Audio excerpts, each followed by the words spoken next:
인사하겠습니다. 은혜와 평강이 넘칠지어다. 할렐루야. 전도합시다. 예, 일부 예배는 제가 까먹고 구호를 못 외쳤어요. 근데 우리가 예배할 때마다 구호를 외쳐야 되는데, 우리 같이 한번 구호를 외쳐보겠습니다. 따라하시면 됩니다. 구호 준비하면 야! 큰 소리로 여러분 해주시면 됩니다. 구호 준비 야! 난 사람 입을 열면 많은 사람 행복해지고, 난 사람 입을 열면 많은 사람 천국 간다. 아멘. 할렐루야. 여러분, 우리는 적진 속에 살고 있습니다. 이 세상은 이제 악한 사단 마귀가 하늘로부터 쫓기어 이 땅에 떨어졌고, 이 세상은 사단 마귀가 통치하고 지배하는 세상입니다. 적진 속에 사는 거죠. 그러나 여러분, 이때에 우리가 세상 가운데 자신 있게 입을 열어 주의 복음을 전하고, 자신 있게 입을 열어 세상 가운데 주의 십자가를 증거하는 여러분들 되시길 주님의 이름으로 축복합니다. 오늘 적진 속에 사는 그리스도인이라고 하는 제목 가지고 함께 말씀을 나누고자 합니다. 각 나라마다 이 숫자 개념이 다 다릅니다. 그렇죠? 그런데 한국 사람, 중국 사람이 제일 싫어하는 숫자가 있는데 뭔지 아십니까? 4자예요. 그래서 우리 한국 사람들은 죽을 4자라 싫어하고, 그리고 또 중국 사람들도 이 4자가 죽음이라는 단어와 발음이 같다고 합니다. 유인숙 집사님 맞죠? 그래서 이 4자를 무지무지 싫어합니다. 제가 왜 유인숙 집사님에게 물어봤냐면 중국어를 전공했기 때문에 물어봤어요.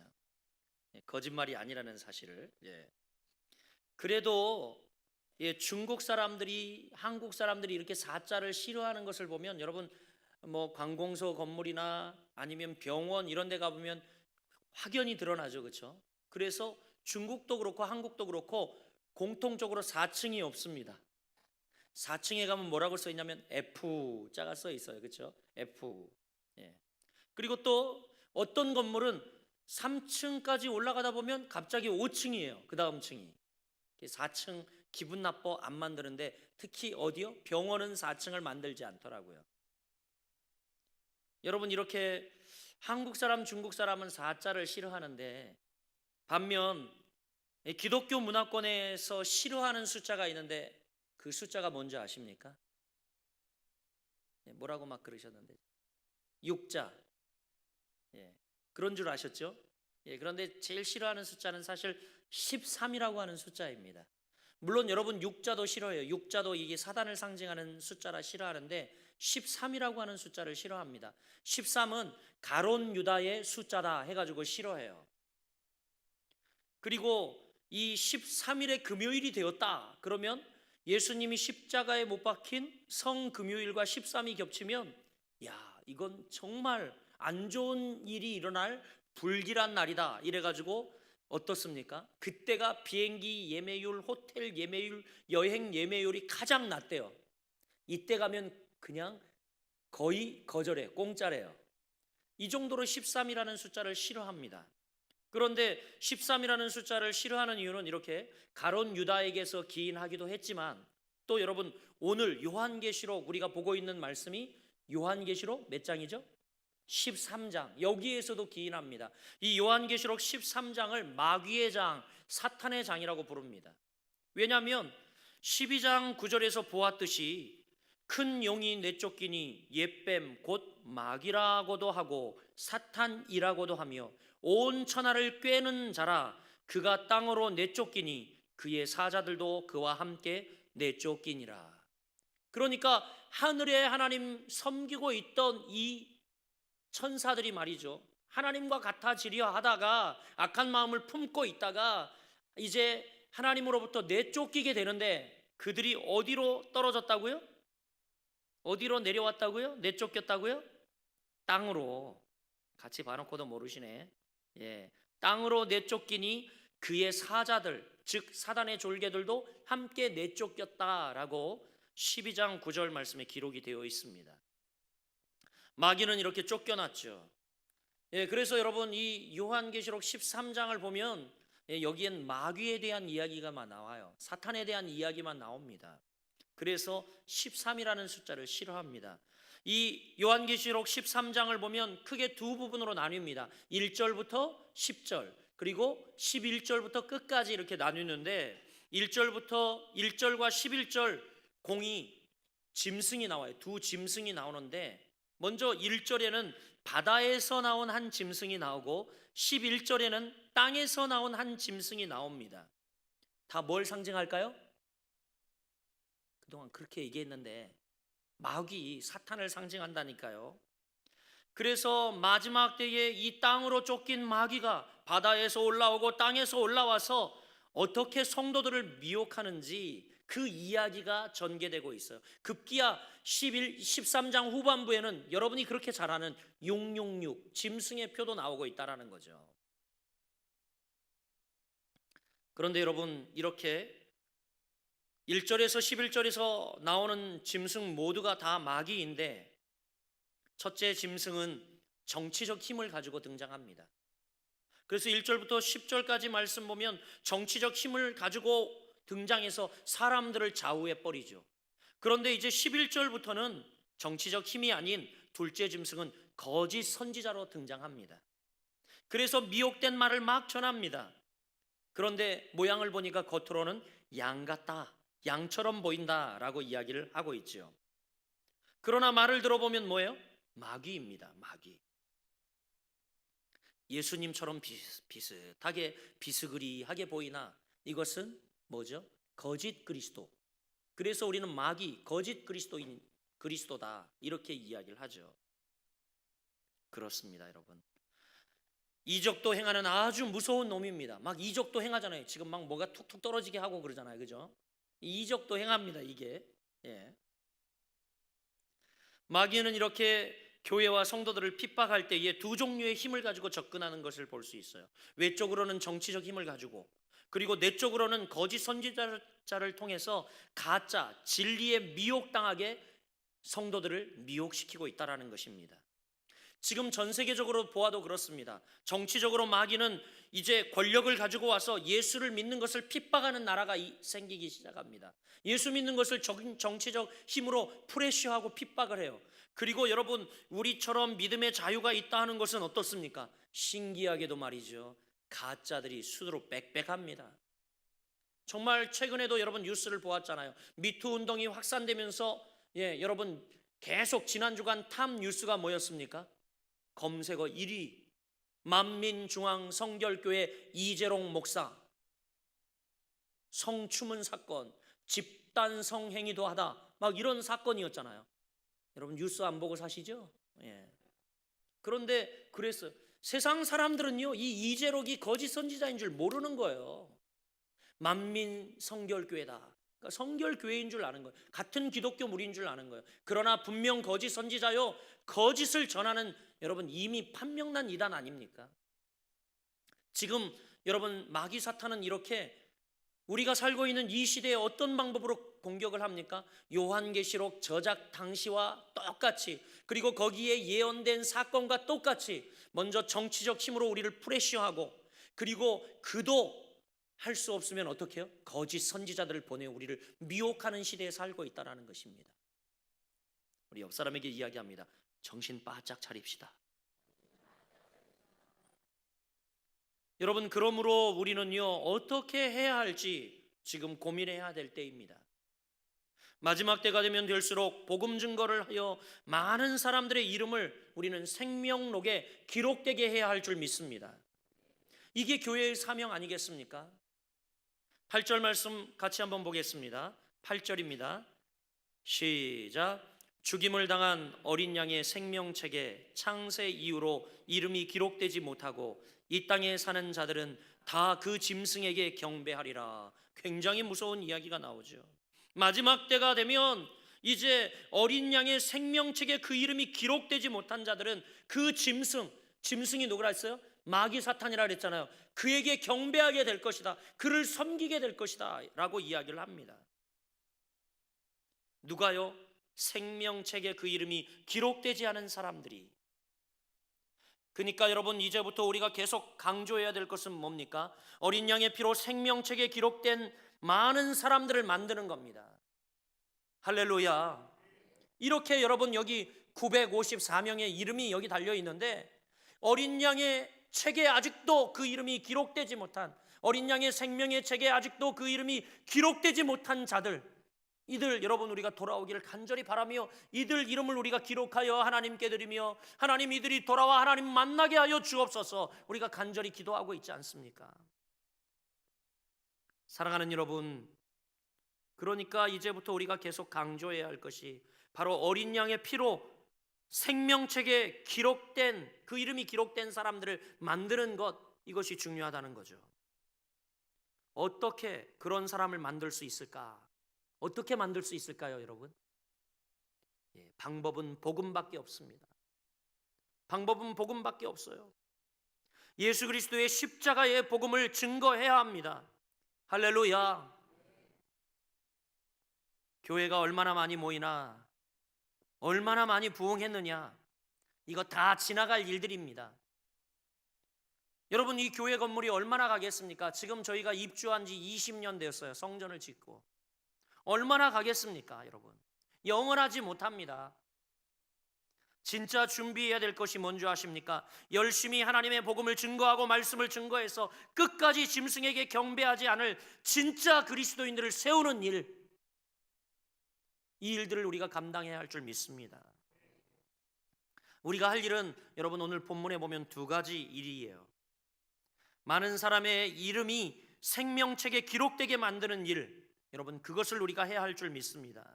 항상 우리 생활 속에서 그런 일이 있어야 합니다. 이 13장에 펼쳐진 무시무시한 악한 사단 마귀가 이 땅을 정복하고 정치적으로 거짓 선지자로 와서 우리를 미혹하고 정복하지만, 여러분, 우리가 계속해서 아직도 생명책에 그 이름이 기록되지 못한 이들을 향하여 이름이 기록되도록 사역을 하고 복음을 전하는 일을 한다면, 이 세상은 마귀 사탄이 통치하는 것이 아니라 하나님이 통치하고 다스리는 세상이 될 줄 믿습니다.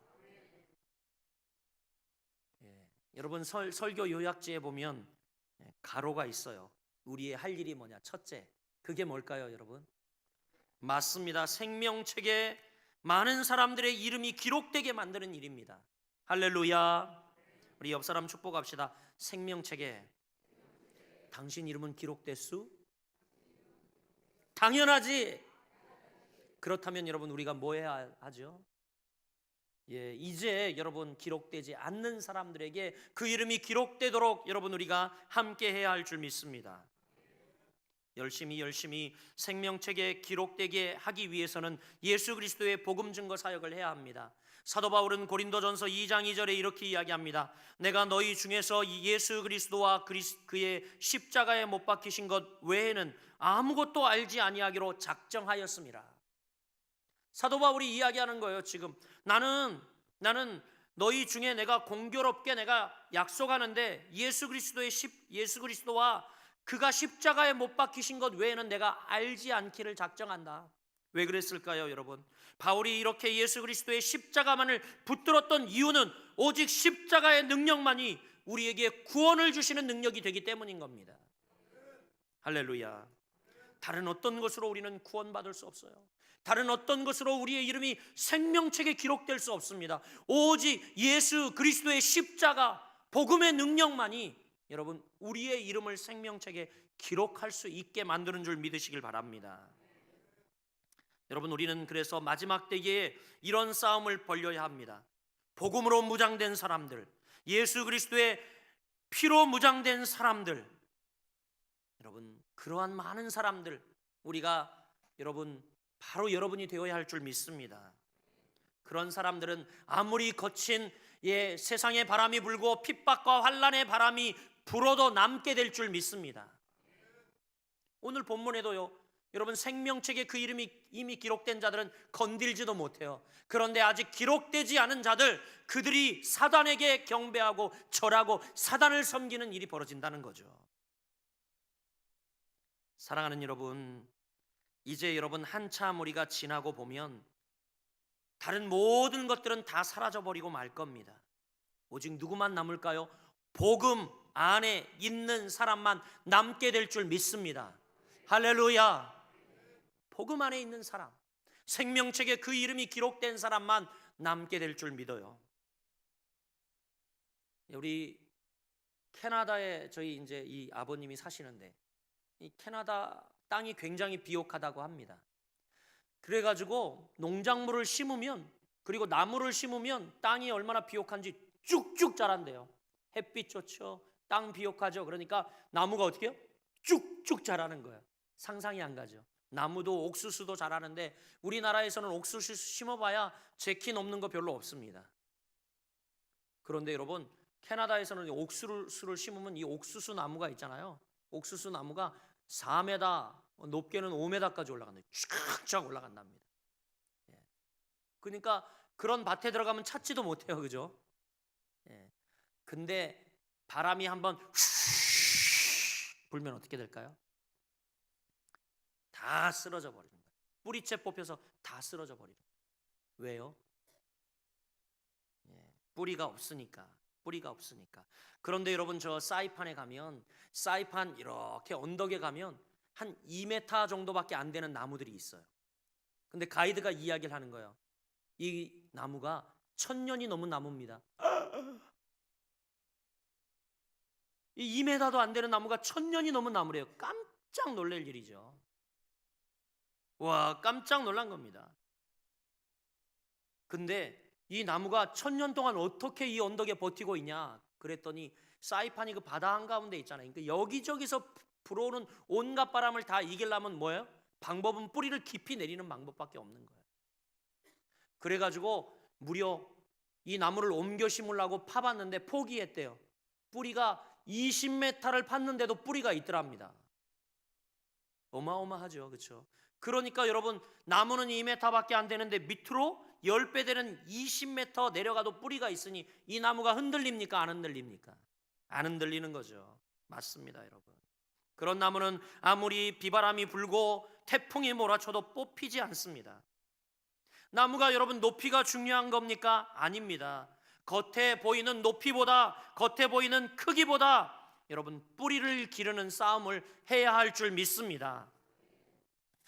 이스라엘 백성들이 출애굽할 때에 애굽에 피바람이 불었습니다. 애굽 사람이든 이스라엘 사람이든 그 땅에 사는 모든 사람들 다 피바람이 불어 장자가 죽는 일들이 있었어요.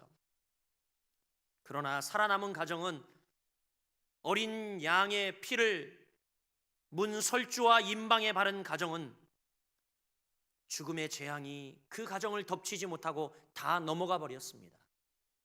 사랑하는 여러분, 두려워할 것이 하나도 없어요. 어린 양의 피를 문설주에 바른 가정은 넘어지지 않았습니다. 오늘날도 십자가의 능력, 십자가 예수의 보혈을 의지한 사람은 넘어지지 않고 승리할 줄 믿습니다.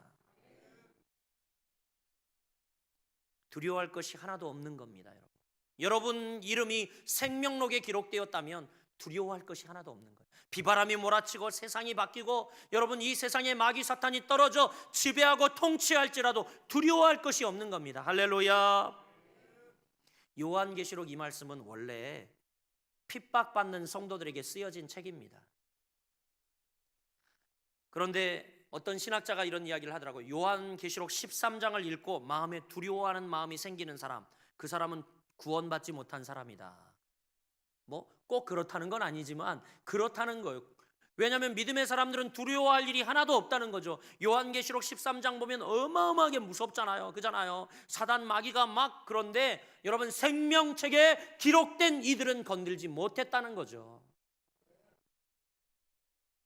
그래서 이 13장을 보고 두려워하는 사람은 구원받지 못한 사람.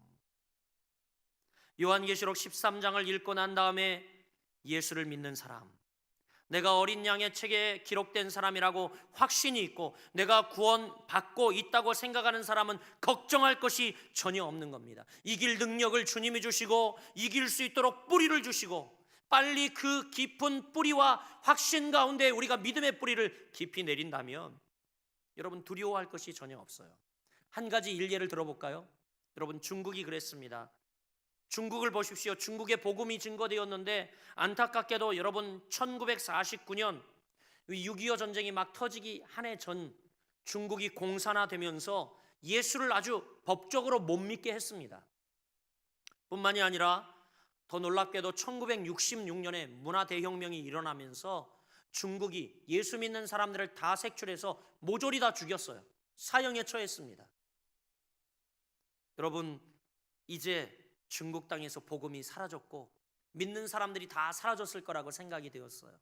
그리고 여러분, 중국이 얼마 지나지 않아서 이제 문호를 개방했습니다. 그런데 문호를 개방하고 난 다음 보니까 여러분, 너무나 놀랍게도 그 이전보다도 100배 이상 기독교 인구가 늘었다는 겁니다.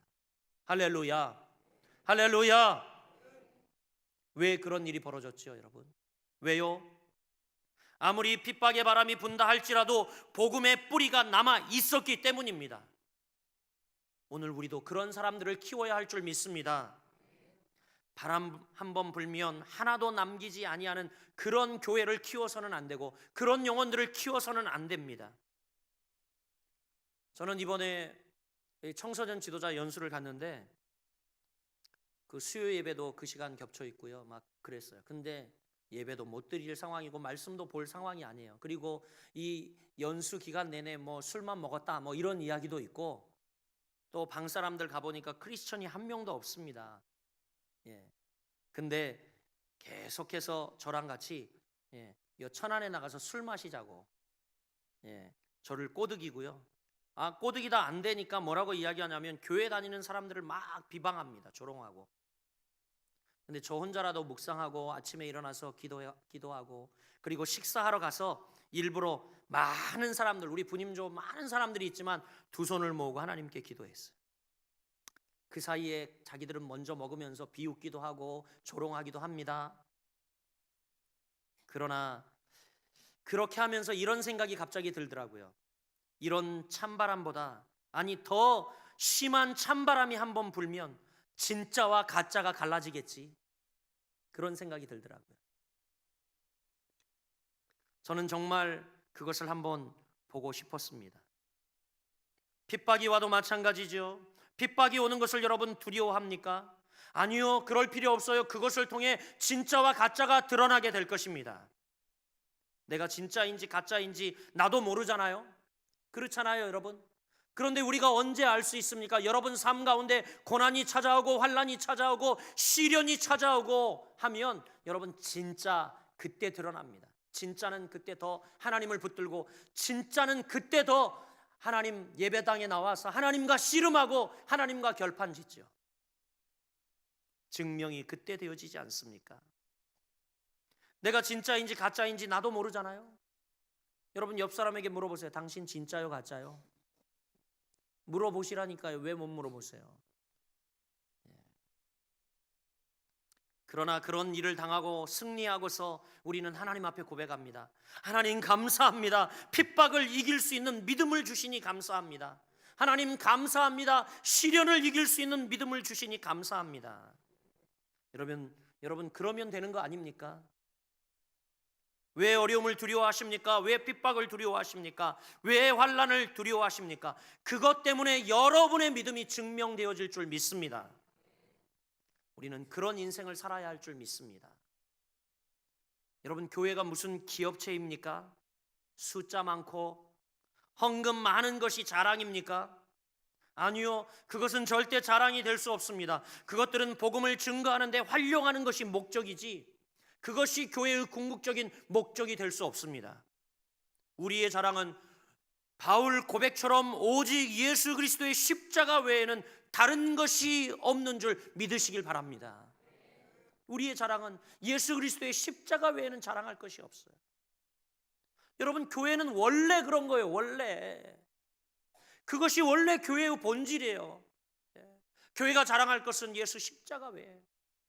우리가 이런 건물을 가졌다, 이런 인적 자원을 가졌다, 이렇게 많은 성도들이 있다, 많은 재정을 가지고 있다가 아니라 교회의 원래 자랑거리는 유일하게 하나 예수 그리스도의 십자가 외에는 자랑할 것이 없는 줄 믿으시길 바랍니다. 그런 믿음 안에서 우리가 무장된다면 우리는 하나님의 귀한 종이 되어서 복음만이 살 길이라 외치며 여러분 많은 이들을 생명록에 그 이름을 기록하게 하는 아름답고 귀한 일을 우리가 감당하게 될 줄 믿습니다. 둘째로 우리가 할 일이 여러분 본문 8절에 이야기하고 있는데 10절에 이야기하고 있는데 둘째 이 10절 말씀 우리 같이 읽어볼게요. 시작. 사로잡힐 자는 사로잡혀 갈 것이요 칼에 죽을 자는 마땅히 칼에 죽을 것이니 성도들의 인내와 믿음이 여기 있느니라. 할렐루야.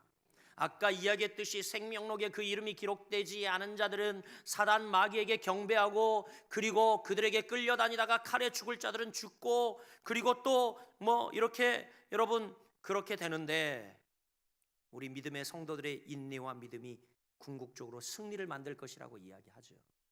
할렐루야. 우리가 할 일은 뭡니까? 한번 따라해 볼게요. 인내와 믿음이다. 인내와 믿음인 거예요. 인내와 믿음. 사랑하는 여러분, 구원받은 후 이제 성도들이 성화를 이루는 삶에 필요한 것은 뭐냐면 인내와 믿음인 겁니다. 할렐루야. 믿음은 고난이 와도 참고 또 참으면서 주님의 뜻대로 걸어가는 거예요. 이게 믿음이에요. 믿음 여러분. 고난이 와도 참고 또 참으면서 중요한 것은 주님의 뜻대로 걸어가는 것이다. 이게 믿음인 거예요. 이게 믿음. 맞습니다. 신앙생활이라는 것, 그것은 옳은 것 몇 가지를 붙들고 계속 끝까지 계속하는 거죠. 바울이 보인 인내와 믿음을 보십시오. 감옥 속에서도 계속하잖아요. 감옥 속에서도. 감옥에 가두면 복음을 더 못 증거하고 감옥에 가두면 그는 아무것도 못할 줄 알았어요. 그런데 바울은 감옥에 갇혀서도 그치지 않습니다. 얼마나 여러분 놀라운 일입니까? 디모데전서 2장 9절에 보니까 이렇게 바울이 고백합니다. 복음을 인하여 내가 죄인과 같이 매이는 데까지 고난을 받았으나 하나님의 말씀은 매이지 아니하니라. 내가 육신적으로는 감옥에 갇혔는지 모르겠지만 내가 본질적으로 붙드는 이 복음은 그치지 않았다. 이렇게 말씀하고 있어요. 감옥 속에서도 계속하잖아요. 그치지 않잖아요. 믿음과 인내를 가지고 말씀 붙들고 여러분 승부를 걸잖아요. 사랑하는 여러분, 우리 교회가 많이 부흥했습니다. 저는 그런데 다른 새로운 프로그램을 할 마음이 별로 없습니다. 하나님이 말씀하시고 복음이 오르면 계속 이대로 갈 예정입니다. 할렐루야. 계속 이대로 갈 예정입니다. 이대로 계속 가면 거기서 생명과 능력이 나타날 줄 믿습니다. 그리고 우리가 복음을 떠난 부분이 있다면 여러분 우리가 함께 돌이켜야 하죠. 이게 진정한 개혁교회이죠. 우리 장로교 개혁교회의 정신입니다. 오르면 그러나 계속해야 합니다. 이게 보수인 거예요. 보수. 오르면 옳은 것을 우리가 계속 고수하는 것, 보수하는 것, 이게 여러분 바른 것이죠. 사랑하는 여러분, 반복하는 것 얼마나 능력이 있는 줄 아십니까? 승리하는 것 아니면 성공하는 것 대부분 그 배경에는 반복이 있습니다. 반복. 인내하며 참고 계속 반복하는 거죠. 어제 추적 비가 내렸어요. 금요일 날 금양로 기도회를 딱 끝나고 유일하게 집에서 넉다운이 돼가지고 늦잠을 자는 날이에요. 그런데 토요일 새벽 주님이 저를 깨우시더라고요. 그래서 얼른 씻고 목양실로 올라갔습니다. 올라가 설교를 준비를 하는데 우연히 음악을 딱 틀었는데 제가 너무 좋아하는 라벨 볼레로라고 하는 음악이 흘러나오는 거예요. 이 음악을 여러분 한번 저와 같이 들어보실랍니까? 이게 비 오는 날 끝내주는 음악이거든요. 한번 들어볼게요.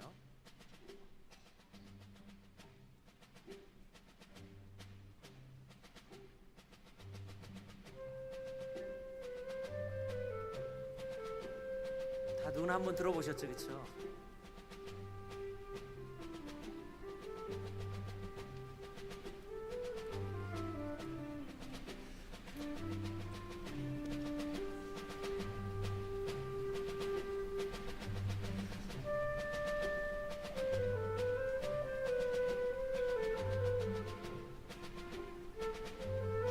지금 이 음악은 서울 시립교향악단 정명훈 씨가 지금 지휘하고 있는 음악인데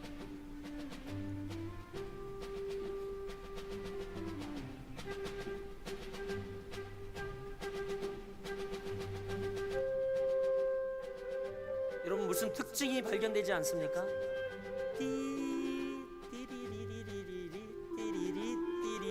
띠리리 하면서 여러분 너무 놀라지 마십시오.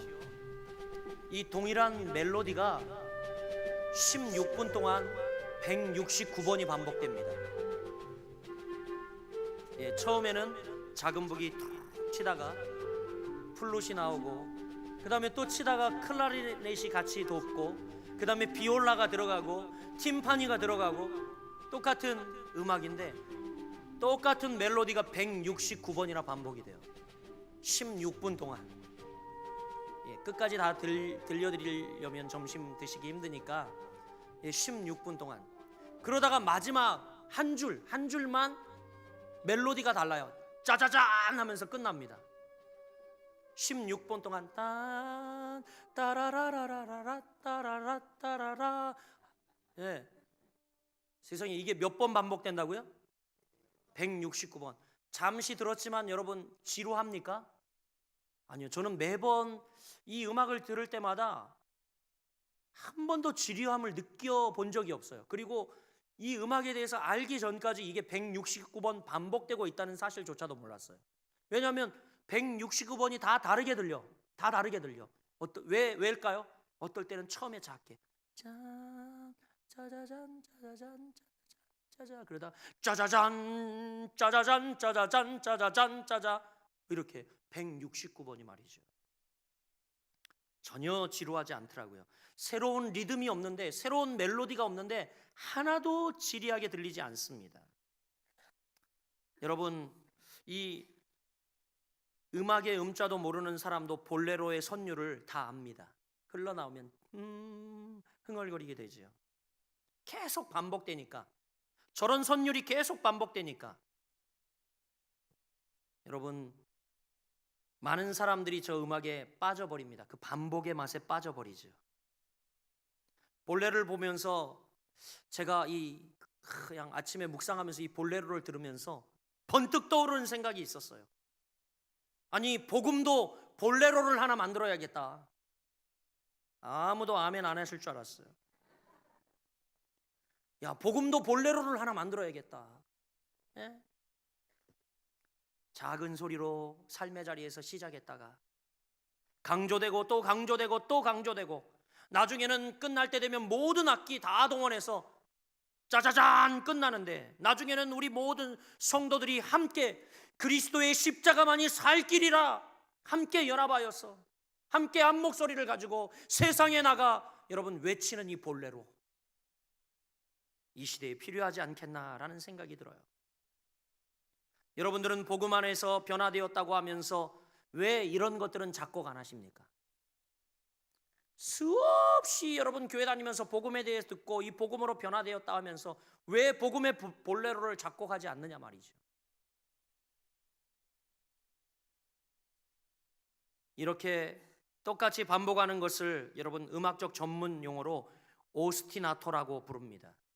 그런데 대개의 명작들에는 이 기법을 쓴다 그래요. 오스티나토.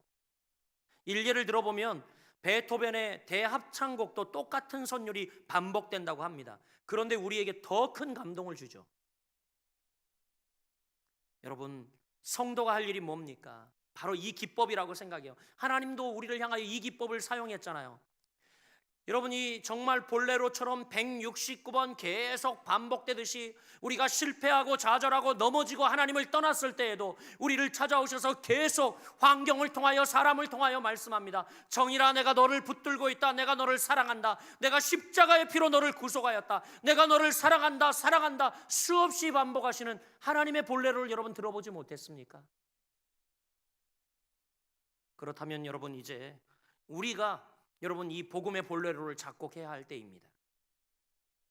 우리의 삶의 현장에 이제 어딜 가든 두려워하지 마시고, 어디 가든 똑같은 멜로디, 똑같은 복음이지만 조용히 연주할 땐 조용히 연주하고 크게 연주할 땐 크게 연주하고, 지금처럼 온 성도가 다 함께 합창하여 연주할 때는 함께 연주함으로 하나님께 저와 여러분이 함께 영광 돌리게 되기를 주의 이름으로 축원합니다. 그게 교회죠. 그게 교회. 같이 복음에 합주를 하는 것이 진정 교회 공동체죠. 어떤 사람이 무디 목사님에게 와서 물어봤다고 합니다. 무디 목사님, 순교할 자신 있습니까? 그랬대요. 와, 이거 겁나는 질문입니다. 저도 누군가 저에게 이 질문 할까 봐 늘 겁나거든요. 우리 옆 사람에게 한번 물어보세요. 당신은 순교할 자신 있습니까? 대답도 해요. 있어요, 여러분. 무디 목사님이 뭐라고 대답했을까요? 묻는 사람에게 그렇게 대답했대요. 나는 순교할 믿음이 없습니다. 그랬다는 거예요. 그러니까 물어본 사람이 너무 실망했어요. 아니, 이렇게 훌륭한 시대에 지금 가장 크게 쓰임받는 종이라고 할 수 있는 이분이 순교할 믿음이 없다니.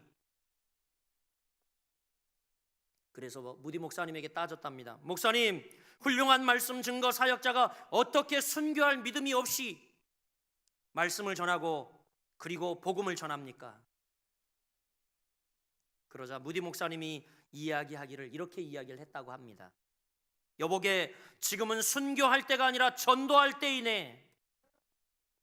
지금은 순교할 때가 아니라 전도할 때라는 거예요. 그러면서 뭐라고 이야기하셨냐면, 순교할 때가 되면 주님이 내게 순교할 믿음을 주실 것이네. 지금은 전도할 때이기 때문에 전도할 믿음을 가지고 살고 있네. 그러더라는 거예요. 옆 사람에게 이야기할까요? 지금은 전도할 때입니다. 괜히 순교하지 맙시다. 지금은 전도할 때인 거예요. 지금은 전도할 때. 저는 이 말이 맞다고 생각합니다. 사랑하는 여러분, 찬송할 때가 되면 하나님께서 찬송할 믿음을 우리에게 주시고, 인내할 때가 되면 우리에게 인내할 믿음을 주시고, 순교할 때가 되면 우리에게 순교할 믿음을 주실 줄 믿습니다. 그때마다 하나님이 우리에게 주시는 은혜를 구하면서 우리가 흔들리지 아니하고 나아가면 하나님 앞에서 가장 귀한 것이 될 수 있습니다. 우리는 세상 속에서 빛으로 살아가는 존재입니다. 악한 마귀, 공중권세 잡은 자가 어떤 때는 정치적 힘으로, 어떨 때는 문화적 힘으로 우리를 압박하고 있지만, 전면전으로 우리는 싸우려 하지 말고 그 자리에서 우리는 빛만 바라면 되는 거예요. 계속 그 자리에서 작게 크게 볼레로 연주하면 돼. 복음의 볼레로를 연주하면 되는 겁니다. 할렐루야. 계속하면 돼요. 인내하고 계속하면 돼요. 제가 성강교회 온 지 7년이 되었습니다. 세월이 손살같이 지나갔죠. 여러분, 하여간 주변에 비난이 있든 뭐가 있든 죽이 되든 밥이 되든 계속했어요. 뭘요? 누가 뭐라 해도 2년 지난 다음부터 계속해서 우리는 새생명 축제를 했고, 그리고 누가 뭐라 해도 다음 세대가 너무 중요하기 때문에 여러분 정말 1년 지난 다음부터는 토요 문화스쿨과 청소년 포상제를 하기 시작했습니다. 그리고 남들이 막 이야기해도 우리는 계속해서 해외 지교회, 왜 국내의 미자립 교회나 국내에 있는 교회들을 돕지 않느냐, 그런 비난이 있어도 계속해서 해외 지교회를 건축했어요. 이 파장이 여러분 얼마나 놀라운지, 우리 교회를 통하여 우리 교회가 10개의 지교회를 세웠을 뿐만이 아니라 더 놀라운 것은 여러분, 이 사람 저 사람이 우리의 소문을 듣고 소개해달라 그래가지고 지금 여러분도 잘 알다시피 장로회 연합회에서, 그리고 또 충북 동시에서, 그리고 또 어제 제가 전화를 받았어요. 저 공전에 있는 교회라고 하는데 통합 측 어떤 목사님이 전화하신 거예요. 목사님, 우리 목회자들이 좀 몇 천만 원 모았는데 목사님 교회에서 해외에 학교를 세우고 교회를 세운다는 이야기를 들었습니다. 이거 제가 드릴 테니까 정말 그 우간다에 꼭 신학교를 세워주십시오 하고 전화한 거예요. 이번 주에 만나기로 했습니다. 할렐루야. 놀랍죠 여러분? 놀라워요. 여러분, 우리가 계속 인내하고 했더니 하나님이 일하시지 않습니까? 어떨 때는 성도들이 듣든 안 듣든 계속하니까 역사가 일어나지 않습니까?